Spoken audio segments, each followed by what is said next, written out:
নমস্কার বন্ধুরা, সবাই কেমন আছো? আশা করি সবাই খুব ভালো আছো। আমিও ভালো আছি, আরও বেশি ভালো আছি যেহেতু এসছি বাবার বাড়ি। তো এই যে ভাইবুকে দেখতে পাচ্ছ, আজকে ভাইবুকে নিয়ে আজকে একটা নতুন রেসিপি তৈরি করব। তো আজকের রেসিপিটা কিন্তু দুর্দান্ত টেস্টি এবং প্রত্যেকের লোভনীয়।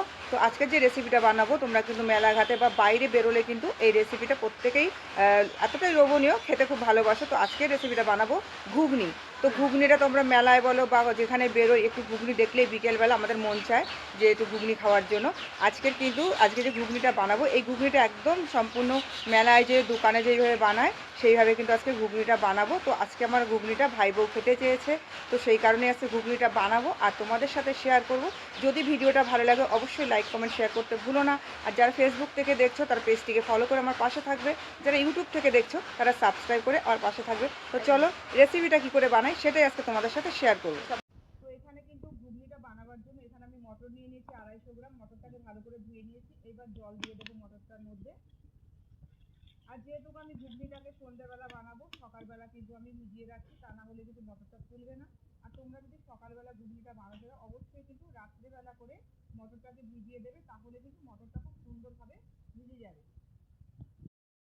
তো মটরটাকে ভিজিয়ে রেখেছিলাম সকালবেলা, দেখো মটরটা ফুলে কিন্তু কতটা বড় সাইজ হয়ে গেছে। আর আমি এখন চলে এসেছি সন্ধ্যেবেলা, এখন মটরটাকে সেদ্ধ করে নেব।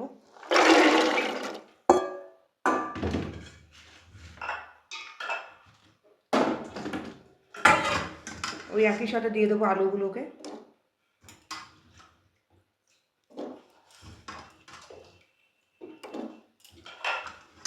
আলুটার মটরটাকে ভালো করে সেদ্ধ করে নেব। তোমরা কিন্তু চাইলে কুকারও দিতে পারো, তো আমি এখানে কুকারটা ব্যবহার করলাম না, আমি এইভাবেই ব্যবহার করছি। কেননা যেভাবে দোকানে তৈরি করে সেইভাবেই কিন্তু আজকে তোমাদের সাথে আমি শেয়ার করছি।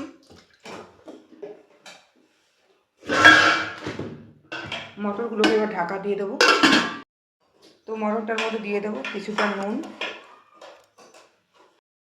তো ঘুগনিটা বানাবার জন্য এখানে আমি জিরে নিয়ে নিয়েছি, জিরেটাকে বেটে নেব। এখানে নিয়ে নিয়েছি রসুন, আদা, কাঁচা লঙ্কা, পেঁয়াজ, মশলাগুলোকে বেটে নেব। যেহেতু আমি আমিষ ঘুগনিটা বানাচ্ছি সেই কারণে আমার রসুন পেঁয়াজটা লাগবে। এবার দিয়ে দেবো হলুদ। আমি এখানে কোনো রকমভাবে ফুড কালারের ব্যবহার করবো না, যেহেতু ঘরে খাওয়া হবে সেই কারণে কিন্তু আমি শুধু হলুদটাই ব্যবহার করলাম। এবার দিয়ে দেবো আদা বাটা। একে একে সমস্ত মশলাগুলোকে আমি দিয়ে দেবো। পেঁয়াজ, কাঁচা লঙ্কা, জিরে বাটা, সমস্ত মশলাগুলোকে দিয়ে দেবো।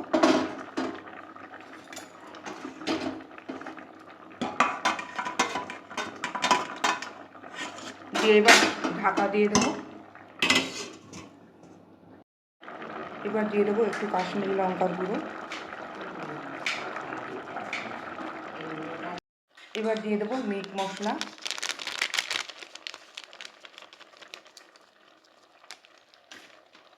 গরম মশলা গুঁড়ো দিয়ে ভালো করে নেড়ে চেড়ে নেবো। তো ঘুগনিটা তো রান্না হয়ে গেছে, এবার প্রত্যেকের বাটিতে আমি বেড়ে নেব।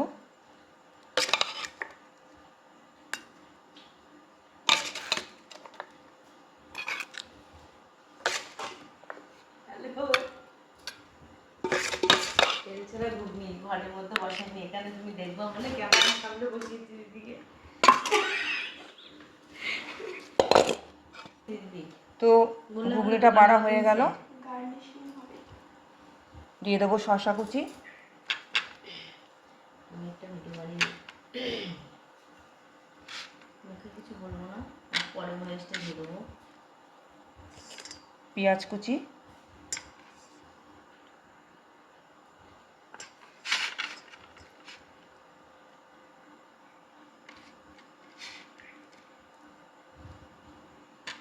দিদি ধনে পাতা কুচি। ফোনে থাকলে ভয়েস শোনা যাবে।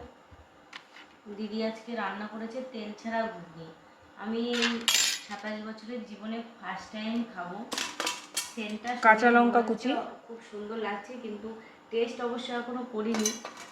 দেখে মনে হচ্ছে খুবই ভালো হয়েছে। 27 বছরের জীবনে একটা অসাধারণ চানাচুর, খাবো। খাওয়ার পরে দেখা যাক কেমন কি হয়, সেটা সবাইকে জানাবো। আর যদি ঘুমিয়ে পড়ি তাহলে পরের ব্লগে বলে দেবো। বর্ষার জন্য একটা বাটি লাগবে। বাটি আর নেই? হ্যাঁ আছে, আছে তো। এবার লাস্টে দিয়ে দেবো তেঁতুলগুলার জলটা। নাকি? না না, ইস, তেঁতুলগুলা জলটা বেশ ওপর দিয়ে দিয়ে দেবো, কারণ তেঁতুলগুলা ছাড়া কিন্তু ঘুগনি কখনোই ভালো লাগে না।